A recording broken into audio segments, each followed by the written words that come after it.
Speak Latin perfectly for 5 minutes, and I shall give you Windsor Castle itself." King Henry Blackwood III's voice thundered through the great hall of Westminster Palace like a decree of mockery. "Speak Latin perfectly for 5 minutes, and I shall give you Windsor Castle itself." The words crashed against the medieval stone walls, and the assembled nobility erupted into laughter that seemed to shake the very foundations of English power. You know that moment when someone in authority decides to humiliate someone they think is beneath them? When power meets cruelty and the crowd goes along with it. That's exactly what was happening in Westminster that morning. And what none of them knew, not the king, not the nobles, not a single person in that glittering assembly, was that they were about to witness something that would echo through history. The morning light filtered through stained glass windows, casting pools of crimson, sapphire, and gold across the marble floor, where dukes in ermine cloaks and bishops with golden crosses stood like monuments to privilege. The air itself seemed heavy with the scent of wealth, perfumes imported from France, candle wax scented with amber, and the leather of bound books worth more than a commoner's lifetime earnings. Above it all, King Henry Blackwood III presided from his throne like a predator surveying his domain, a Roman manuscript held aloft in his jeweled hand like a weapon of ridicule. The courtiers, those perpetual hunters of royal favor, applauded his every word with theatrical enthusiasm. Their laughter ricocheted off the vaulted ceilings, off the portraits of ancestors who seemed to watch with painted eyes of judgment, off the very throne that represented centuries of unchallenged power. Among them, nobles wagered quietly, exchanging knowing glances and whispered predictions of the humiliation they were about to witness. But in the shadows of the upper gallery, nearly invisible among shelves lined with ancient scrolls and forgotten manuscripts, stood a figure they barely registered as human. Catherine Thornfield, royal librarian, dressed in a worn brown wool gown that had been mended so many times, the original fabric was a memory. Her hands, roughened from handling centuries-old parchments, were folded quietly before her. How many of us have been invisible like Catherine, made to feel like we don't matter, like our gifts don't count because of who we are or where we come from? Keep watching, because Catherine's about to show us all what happens when the invisible finally step into the light. To this court, she was less than air, a woman who dusted their intellectual vanity, silent, disposable, unworthy of even a moment's notice. Yet behind that facade of servitude, her green eyes held entire libraries of forbidden wisdom. They flickered with a light that no one in that glittering assembly had ever bothered to see, for to see would be to acknowledge, and to acknowledge would be to admit that greatness might exist beyond bloodlines and titles. King Henry was a spectacle unto himself.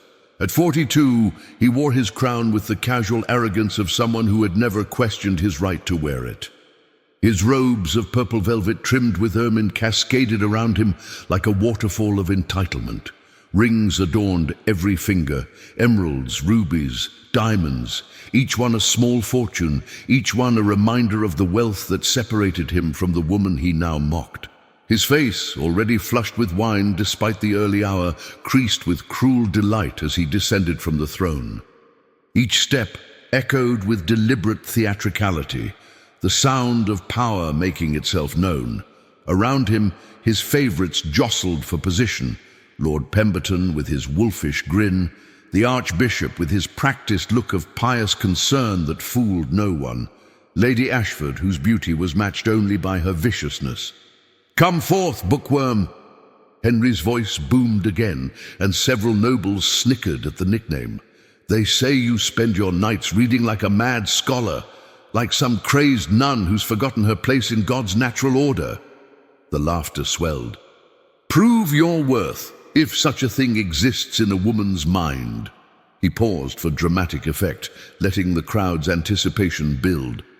"Address this court in classical Latin, the tongue of Caesar himself, the language of empire and conquest. 5 minutes without error. without stumbling like the simple creature you are, and Windsor Castle is yours." The court erupted. The absurdity of it, Windsor Castle, seat of kings, promised to a woman who organized books, was too delicious for words. A bishop in gold-threaded vestments shouted above the din, his voice dripping with theatrical horror. "A woman speaking Latin? It is blasphemy itself, an abomination before God and nature. She'd sooner sprout wings than speak the language of Cicero," Lord Pemberton added, his expensive wine sloshing in his goblet as he gestured wildly. "Bet you £50 she can't manage 5 sentences, let alone 5 minutes. 50? Make it 100, another noble called out. "I'll wager she flees before opening her mouth." We've all seen this, haven't we? The powerful mocking the powerless, the crowd going along with cruelty because it's easier than standing up. But here's what makes this moment different, and you'll want to stay with us for this. Catherine wasn't what they thought she was, not even close.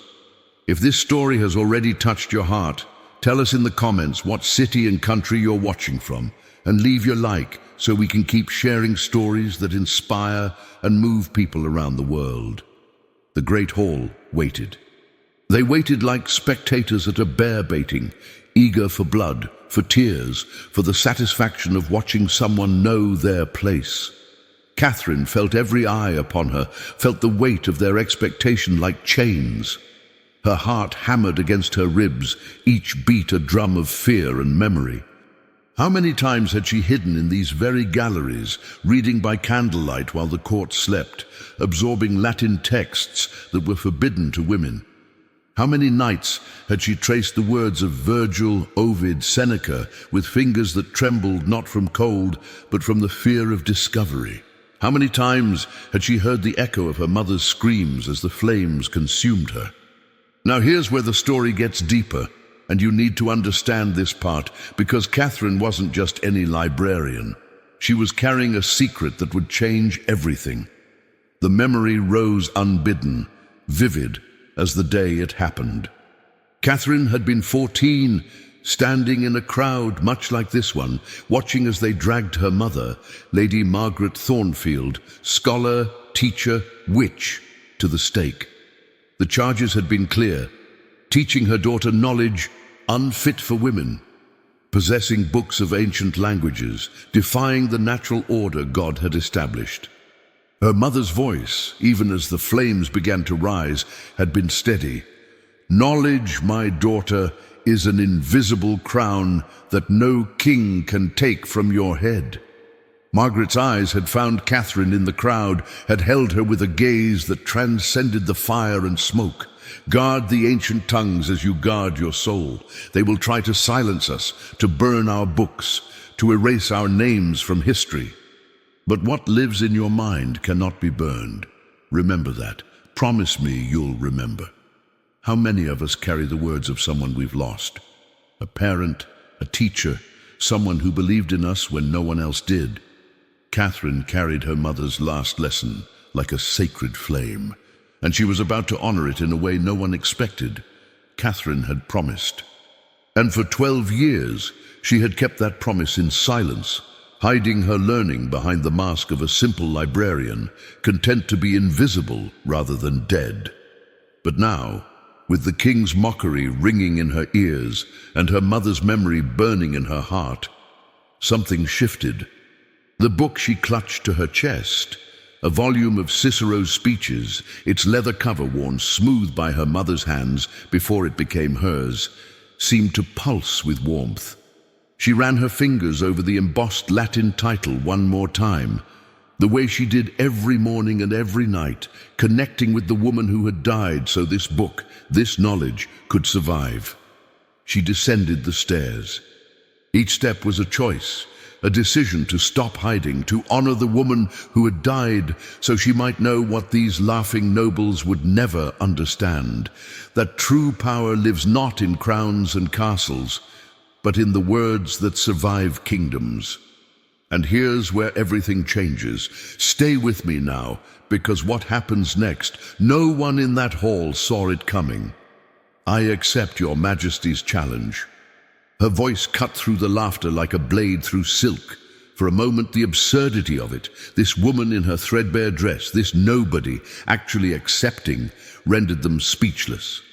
Then the laughter redoubled, meaner now, crueler. They had expected retreat, and defiance, however small, demanded punishment. King Henry's smile widened, but there was something predatory in it now. "Did you hear that?" he called to his court. "The mouse speaks, the invisible woman finds her voice." He turned to her, his expression a mask of false encouragement. "Very well, Catherine Thornfield. Let us see if those long nights in my library have taught you anything beyond where to place the dust rag." He gestured broadly to the assembled nobility. "My lords, my ladies, members of the clergy, bear witness. Either we are about to witness a miracle, or we shall see justice served as this woman learns the price of pride." The nobles formed a tighter circle, cutting off any escape. Their faces were alight with anticipation, their jewels catching the colored light from the stained glass windows and throwing rainbow prisons across the stone floor. The archbishop stepped forward, his expression grave. "If she succeeds," he announced with the solemnity of pronouncing a death sentence, "it shall be proof of witchcraft. No woman comes by such learning naturally." Murmurs of approval rippled through the assembly. "If she fails," he continued, "she shall be removed from her position and sent to the countryside, where she can do no further harm to the order of things." You see the trap, don't you? Success meant death. Failure meant exile. Either way, they thought they'd won. But what they didn't understand, what arrogant power never understands, is that someone with nothing left to lose is the most dangerous person in the room. Catherine felt the trap closing. Success meant accusations of witchcraft, which meant fire, like her mother. Failure meant exile and silence, which meant her mother's sacrifice had meant nothing. And yet, as she looked at their faces, at their certainty that she would fall, she felt something else: freedom. The freedom of having nothing left to lose. "I am ready," she said quietly, and the court leaned in, eager to miss nothing of her destruction. Catherine closed her eyes for just a moment. She wasn't in Westminster anymore. She was in their old manor before it was seized, before her mother was arrested. The room smelled of parchment and ink, of the lavender her mother kept in sachets among the books. Candlelight flickered across Latin texts spread open on the wooden table, and her mother's voice, gentle but firm, guided her through the conjugations. "Latin is more than grammar, my love," Margaret had said, her fingers tracing the words on the page. "It is the language of law, of philosophy, of everything these men use to justify their power over us. To know it is to speak their language better than they do. To master it is to hold a mirror to their ignorance." Young Catherine had struggled with a particularly difficult passage from the Aeneid. "But mother, why must I learn this? Father says it's improper. The priest says it's dangerous." Margaret had smiled, sad and knowing. "Because, my daughter, they fear educated women more than they fear the plague. An ignorant woman can be controlled.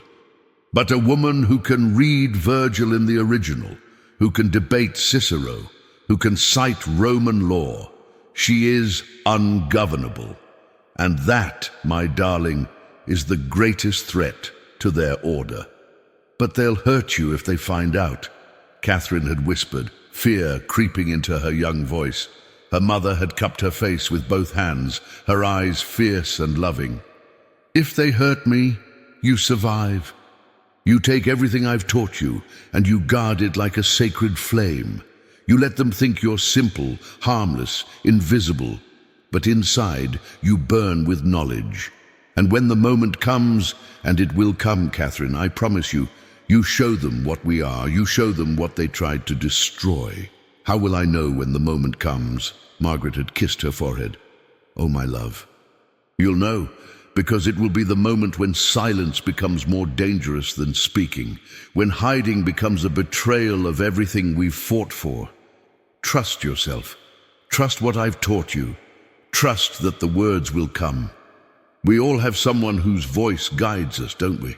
Someone who believed in us, even when the world didn't. Catherine was about to prove that love never dies. It transforms into courage we didn't know we had. The sound of a goblet slamming on a table snapped Catherine back to the present. King Henry was growing impatient. Well, we haven't got all day for your feminine hesitations.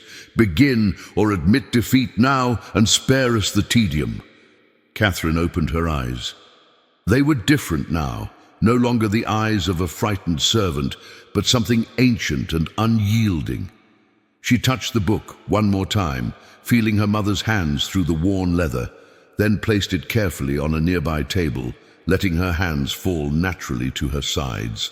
And then, and you're going to want to hear this carefully, she began to speak. When she spoke, the Latin flowed from her lips like water from a spring, pure and unstoppable. Quusque tandem abutere, Henris, patientia nostra. Her voice, trained in whispers and shadows, now filled the great hall with the opening words of Cicero's first oration against Catiline, adapted with lethal precision. How long, Henry, will you abuse our patience? The words hung in the air like an accusation. Several nobles shifted uncomfortably. This wasn't supposed to happen. She wasn't supposed to actually speak Latin. She wasn't supposed to start with one of the most famous speeches in Roman history, weaponized against their king. Here's what no one expected. Catherine wasn't just reciting memorized phrases. She was speaking Latin the way you and I speak our mother tongue. Fluently, perfectly, devastatingly. Quam diu etiam furor istetus nos eludet? How long will this madness of yours mock us?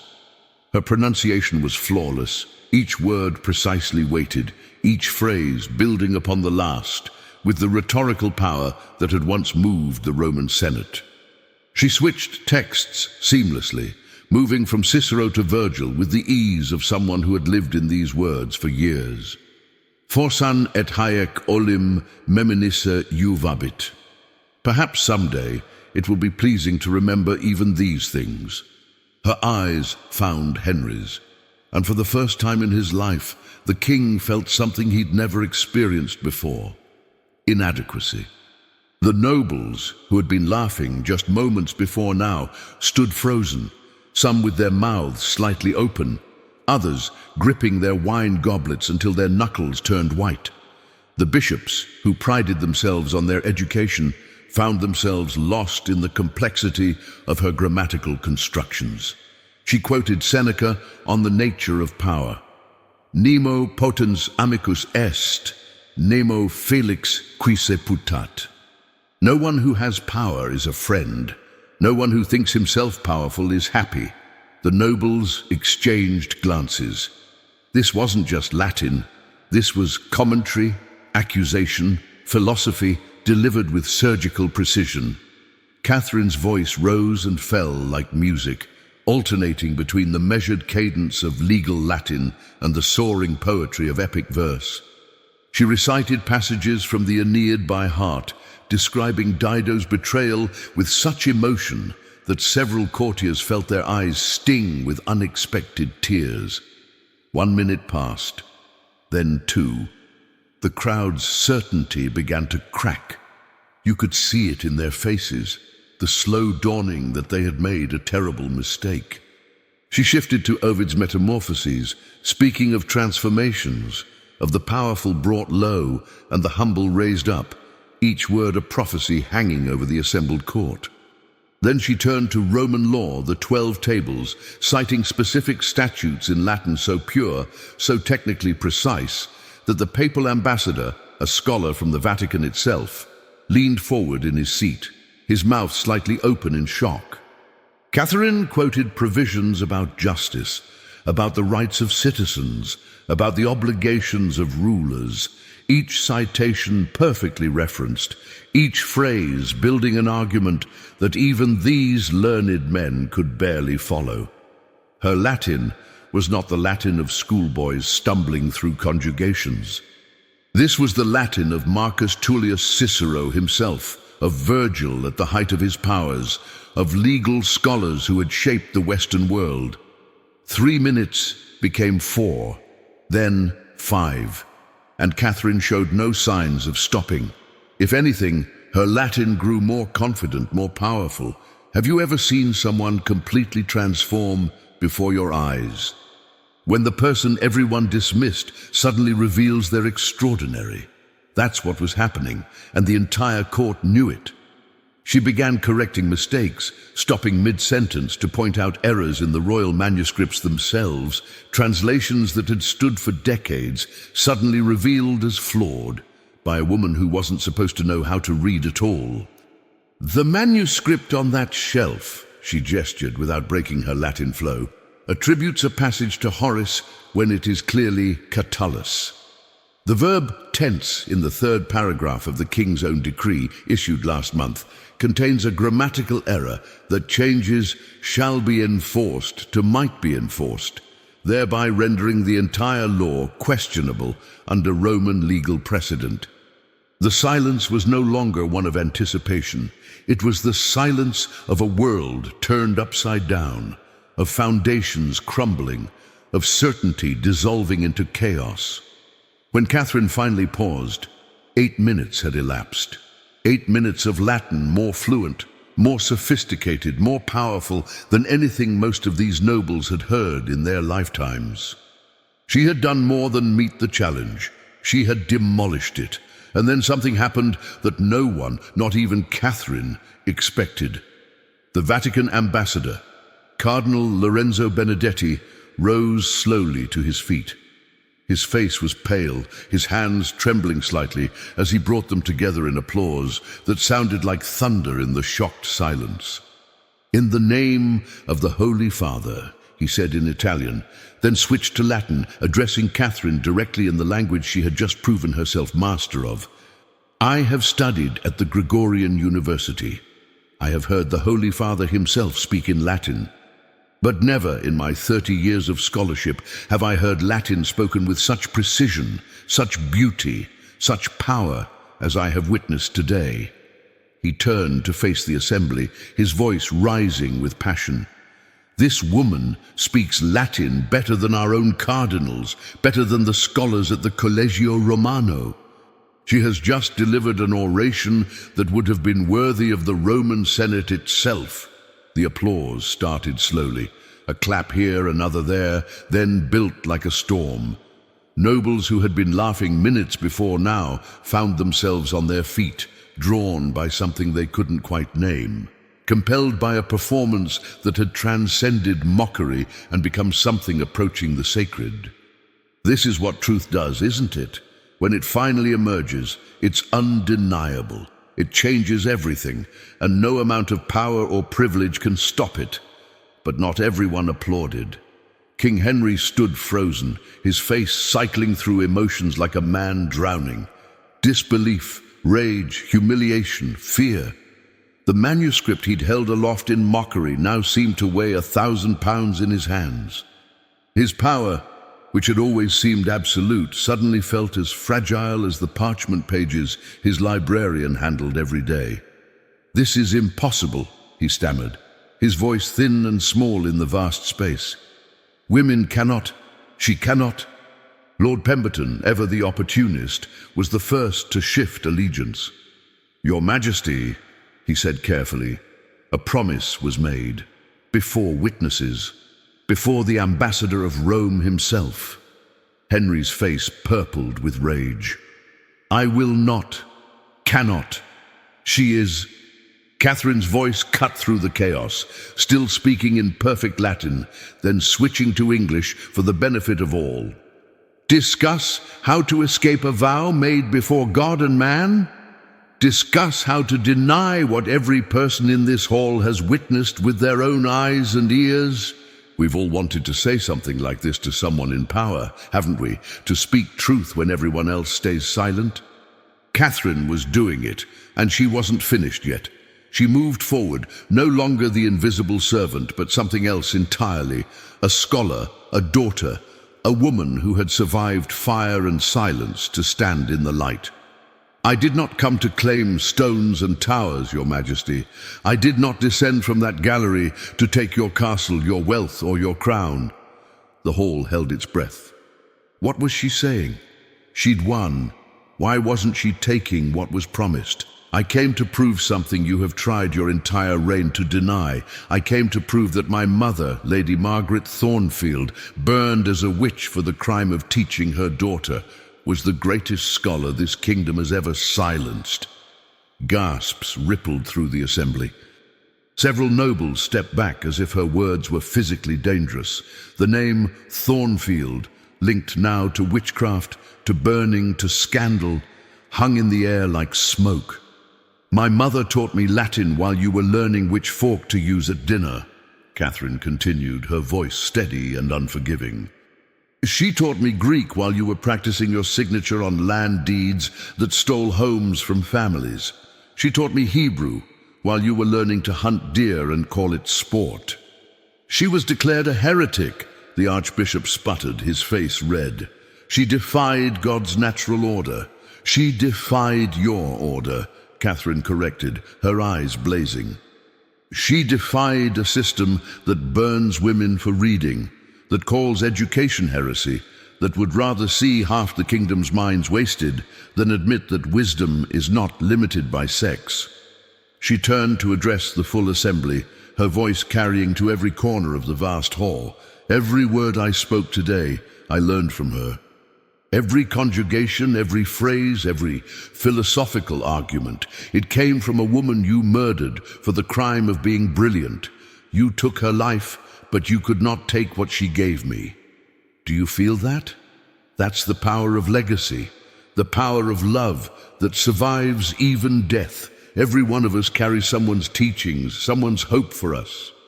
Catherine was proving that what we learn from those who love us can never truly be destroyed. She looked down at the book she had placed on the table, the volume of Cicero that had traveled from her mother's hands to hers. "Knowledge, my lords and ladies, is an invisible crown that no fire can melt, no law can prohibit, no king can steal." The cardinal moved forward again, his scholarly mind grappling with implications that shook him to his core. "Lady Margaret Thornfield," he said slowly, recognition dawning. "I remember reading of her case. The trial was a farce, even by the standards of heresy proceedings. The evidence was that she possessed books and taught her daughter to read them." He turned to the assembly, his voice gaining strength. "If this woman before us is the fruit of that teaching, then the kingdom did not burn a witch 12 years ago. You burned a saint of learning. You burned a teacher whose methods produce someone who can debate cardinals in their own language," the courtiers murmured, uncertain now. The world they knew was cracking, and no one was sure what would emerge from the fissures. If Catherine's courage and her mother's legacy have inspired you, share your thoughts in the comments. This community believes that every person has value, every voice deserves to be heard, and knowledge is a gift that should never be denied. Leave your like if you believe, as we do, that dignity is earned through character, not through titles. Henry, seeing his control slipping away like sand through fingers, made one final attempt to salvage his authority. "I will not be lectured by a servant," he roared, his voice breaking slightly. "I will not have my court turned against me by tricks of memory and—" Catherine's laugh was bitter. "Your Majesty, nothing I said was trickery. Every word can be verified in the manuscripts you use as decorations. Every citation I made is in books you've never opened. The only trick here is the one you've played on yourselves, pretending that crowns make you wise, that titles make you learned, that power makes you right." She moved closer to the throne, and remarkably Henry stepped back. The man who had never retreated in his life was backing away from a woman in a mended dress. "But I will make you a bargain, since you are so fond of them. Keep your castle, keep your throne, keep every stone and jewel you've hoarded while scholars starved and libraries crumbled." She gestured to the manuscripts lining the walls, running her hand along the spines of books that represented centuries of accumulated wisdom. Give me instead what you've never valued: access to these texts, funding to preserve them, permission to teach those who wish to learn. Let me honor my mother's legacy, not with property, but with the propagation of the knowledge you tried to burn." The offer hung in the air, revolutionary in its simplicity. The cardinal's eyes widened with understanding. "A school," he breathed. "She's asking for a school." "Not just any school," Catherine clarified, her voice softening slightly but losing none of its steel. "A school where young women can learn Latin, Greek, Hebrew. Where the daughters of nobles and merchants and farmers can touch these ancient texts and understand the foundations of law, philosophy, and science that men have hoarded for themselves." "Impossible!" several voices cried out at once. "Unthinkable! Against nature!" But the cardinal was nodding slowly, his scholarly instincts overriding his institutional prejudices. "The Holy Father," he said carefully, "has recently expressed concerns about the education of the faithful. If women are to raise Christian children, should they not understand the language of the church, the logic of theology?" It was a lifeline thrown across a chasm, a way for the church to adapt without appearing to surrender. Other voices joined in, nobles whose daughters had shown aptitude for learning but been denied any outlet. Merchants who understood the practical value of education.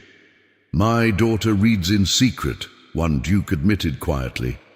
"She's twice as clever as my sons, but I've had to hide it from—" He gestured vaguely at the assembly, at the weight of expectation and tradition that crushed curiosity beneath its heel. How many daughters, sisters, mothers have hidden their brilliance because the world told them it was wrong? How many gifts have been buried because society feared what women might do with knowledge? Catherine was opening a door that had been locked for centuries. Henry stood alone now, his rage deflating into something sadder and smaller. He had lost, and worse, he had lost while trying to humiliate someone he'd thought beneath him. The story would spread, was already spreading, as servants slipped from the hall to carry the tale to every corner of the kingdom. "Your Majesty," Lord Pemberton said quietly, moving to the king's side, "a royal charter establishing a school of classical learning for young women, with appropriate oversight from the church, naturally, could turn this moment into a triumph. You could be the king who brought enlightenment to England, who recognized talent wherever it bloomed. It was a way out, a path from humiliation to magnanimity, from defeat to mercy." Henry grasped at it like a drowning man reaching for driftwood. "Very well," he said, his voice rough. "Let it be done. A royal charter, funding from the treasury. But," he added, a flicker of his old cruelty returning, "you will acknowledge that this mercy comes from me. That your learning, impressive as it may be, exists at my pleasure." Catherine met his eyes and saw him truly. Not a monster, not a tyrant, but a frightened man clinging to power he'd never earned and couldn't justify. "Your Majesty is most generous," she said, the words technically proper but empty of any real submission. She had won, and they both knew it. The court knew it. History would know it. The applause that erupted this time was different, not the shocked recognition of the cardinal's first clapping, but something more complex. Relief, perhaps, that the confrontation had ended without executions. Excitement at being present for something unprecedented. And for some, genuine joy at the possibility that their daughters, their sisters, might have opportunities their mothers never dreamed of. As Catherine turned to leave the hall, the crowd parting before her like water before a ship's prow, the cardinal caught her arm gently. "Lady Catherine," he said in Latin, smiling slightly at the honorific he'd naturally granted her, "would you consent to visit Rome? The Holy Father should know that the light of learning still burns in England, even in places he never thought to look." "Perhaps someday," Catherine replied in the same language, "when the school is established and my mother's legacy is secure. For now, there is work to be done here. Books to preserve, minds to open, daughters to teach that they need not choose between learning and living. As she climbed the stairs back to her gallery, back to the manuscripts she had protected and loved, Catherine felt something she hadn't experienced in 12 years, not quite peace, but the absence of hiding. She picked up her mother's book, the Cicero she had carried through every dark day, and pressed it to her heart. She had spoken her truth in the language of empire, and the empire had heard.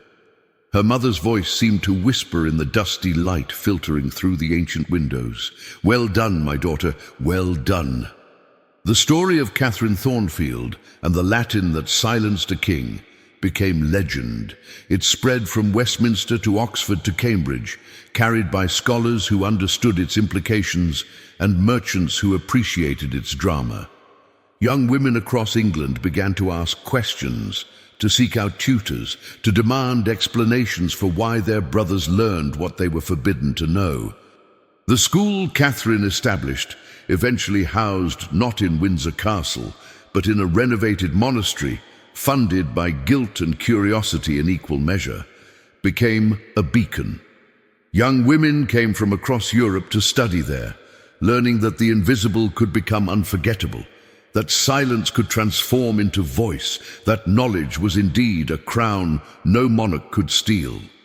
King Henry Blackwood III lived another 20 years, his reign remembered not for his wealth or his conquests, but for the morning he promised a castle in jest and received a revolution in return. He never fully recovered his earlier arrogance, never again made such careless challenges. Sometimes in his private chambers, he would take out the Roman manuscripts and try to read them, but the words that had flowed so effortlessly from Catherine's lips remained mysterious to him, a language of power he could wear, but never truly speak. And in that contrast lay the lesson that echoes to this very day. True greatness dwells not in castles of stone, but in knowledge no fire can burn, in words that outlast kingdoms, in the courage to speak truth when silence would be safer. We all carry legacies, don't we?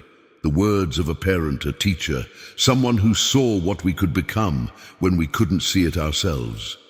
Catherine's story reminds us that what we learn from love is indestructible, that dignity cannot be granted by decree or stripped by mockery. It lives in the inheritance we carry, in the lessons we honor, in the moments we choose to step from shadow into light. Royal arrogance must always, eventually bow before wisdom that outlives death. Because while kings come and go, while empires rise and fall, knowledge, true knowledge, given in love and guarded in faith, is eternal. Catherine never forgot her mother's final words at the stake, never stopped hearing them in the rustle of turning pages, the scratch of pen on parchment, the eager questions of young women discovering Virgil for the first time. "Guard the ancient tongues as you guard your soul," Margaret had said. And Catherine had done more than guard them. She had freed them, had returned them to the world in a voice that could not be silenced, in a legacy that could not be burned. Thank you for journeying with us through this story of courage, knowledge, and the unbreakable bond between mother and daughter. This community believes that every person deserves the opportunity to learn, to grow, to shine, regardless of their circumstances. If this tale has touched your heart, share in the comments which moment resonated with you most, and tell us about someone who believed in you when others didn't. Subscribe and turn on notifications to never miss our stories of ordinary people doing extraordinary things. Leave your like if you believe, as Catherine did, that true power lies not in what we own, but in what we know, in what we teach, in what we pass on to the next generation. Hit that super thanks button if you want to support more stories that celebrate human dignity and the transformative power of education. And before you go, check out the story waiting for you next. Like Catherine's, it's a tale of unexpected strength, of hidden brilliance revealed, of the moment when the underestimated become unforgettable. It's a story that will stay with you long after the words end, reminding you that every person you meet might be carrying greatness you cannot see, and that our job is not to judge, but to make space for brilliance to emerge. See you there.